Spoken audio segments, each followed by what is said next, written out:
সরকারি পিনিকটা বাজাই দিয়েছে, মানুষকে তো এটা বলার দরকার ছিল না। এই ভোট দিয়ে আমরা এই সরকার নিয়ে আসছি। আমরা ওই জ্যামেই থাকি, আমরা আমাদের সিরিয়ালি করি, এমপি সাহেবদের তেল দিয়ে দিই। এখানে 4টায় আসছে, এখন পর্যন্ত তৈল নিতে পারি নাই। এখন তো এখানে হট্টগোল অবস্থায় আছে, তৈলের এত সংকট, এটা তো আসলে বোঝার মতো অবস্থান নাই। 4টায় আসছি, এখন পর্যন্ত তৈল পাই না। সংকট তো সরকার বলতেছে, কিন্তু আমরা তো বাস্তবে দেখতেছি তার উল্টাটা। সমস্ত কিছু উল্টা, সরকার বলতেছে সংকট নেই, আমরা বাস্তবে দেখতেছি উল্টাটা। দেখেন, কিছু তো করার নেই, আসলে বলবো কি, বলারও কিছু নেই। কীভাবে সমাধান করবে, এটা তো এই সরকারি পিনিকটা বাজাই দিয়েছে, মানুষকে তো এটা বলার দরকার ছিল না যে এইভাবে চলবে। এটা আস্তে আস্তে করা উচিত ছিল। এখন তো সবার ভিতরে একটা পিনিক হয়ে গেছে, কেউ ফুল নিচ্ছে, কেউ পাচ্ছে না।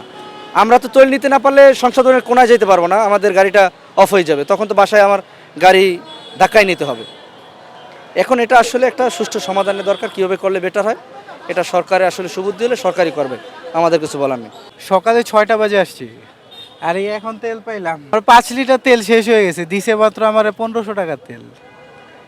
তাহলে বুঝেনি তো বাকিটা কি অবস্থা। কি বলবো আর। তাও আবার ওই যে আমাদের এত সিরিয়াল দিয়ে আসছি, আমরা তেল পাই না। কোন এমপি সাহেবের গাড়ি, উনি ওই যে ওইটা আগে আইসা উনি রং সাইড দিয়ে এখন উনি নিয়ে যেতেছে, বলে মানে যত এমপির গাড়ি আছে এগুলো বলে আগে দিতে হবে। আর আমরা সকাল 6টা থেকে আসছি, আমাদের তেল পরে দিতেছে। গতকালকে ঘুরে গেছি, তেল পাই নাই। হ্যাঁ, এগুলো বলে সবগুলোর সামনে সংসদ সদস্য লাগানো, ওনাদের আগে তেল দিতে হবে। এই ভোট দিয়ে আমরা এই সরকার নিয়ে আসছি। আমরা ওই জ্যামেই থাকি, আমরা আমাদের সিরিয়ালি করি, এমপি সাহেবদের তেল দিয়ে দিই। গতকালকে আমি লাইনে ছিলাম আপনার দুপুর 2টা থেকে রাত 10:48 এসে আমি পাম্পে এখানে এসে এই আসছি। রাত 12টা বাজে, তখন বলতেছে যে আপনার তেল নেই।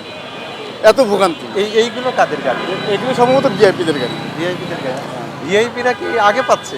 ভিআইপির তো অবশ্যই আগে পাবে। ওই যে এই জাতীয় সংসদের এখানে সংসদ আছে, সংসদের গাড়ির পরিচয় দিয়ে, সংসদের স্টিকার আছে, ওদের গাড়ি স্টিকার দিয়ে দেখে দিয়ে দেয়। আচ্ছা, সংসদের স্টিকার থাকলে আগে তেল আগে পায়। আগে তেল। আপনি কার গাড়ি চালান? আমি সচিবের গাড়ি চালাই। উনিও কি ভিআইপি? এখন উনি কালকে ছিলাম থেকে উনি আসছে, এসে কথা বলছে, উনি আজকে আমাকে আর কি দিয়ে দিবে। ওই সচিবের গাড়ি ভিআইপি হিসেবেই তেল পাবে, তাই তো?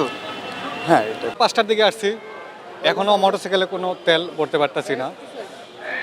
বাংলাদেশের প্রায় সবগুলো পাম্পে একই অবস্থা, কোথাও তেল নেই, কয়েকটা পাম্প খোলা, এই কারণে এই পাম্পগুলোতেই সবাই ভিড় করতেছে, এই কারণে ভোগান্তি আরও বাড়তেছে মানুষের। আমি সরকারকে আহ্বান করবো যাতে সবগুলা পাম্পে একটু একটু করে দিলে অন্তত এই জ্যামটা স্প্রিড হবে, মানুষের একটু ভোগান্তিটা কমবে। আমি আশা করি সরকার এই সিদ্ধান্ত নেবে যে সব ধরনের পাম্পে যাতে অল্প অল্প করে অন্তত তেল দেয়, তাহলে একটা পাম্পের মধ্যে সবাই ভিড় করবে না, কষ্ট মানুষের কম হবে। এদেরকে দেওয়া ফরজ না, যারা আসে ওদিক দিয়ে শাও করে ঢুকে তাদেরকে দেওয়া ফরজ? আমরা দিচ্ছি মানে পাম্প ভেঙে ফেলতেছে পরপড়ায়, কোথায় বলে পাম্প মালিককে মারে ফেলছে এই তেলের জন্য। আমরা লাইনে তেল পাচ্ছি না ভাই, ওরা উল্টা দিতে কেমনে পাই ভাই? শুনেন, উনাদের তো শুনেন, আমার দেখাই না, আরো আছে শুনেন। খবরের কাগজ, নিখাত, নির্ভীক, নিরপেক্ষ।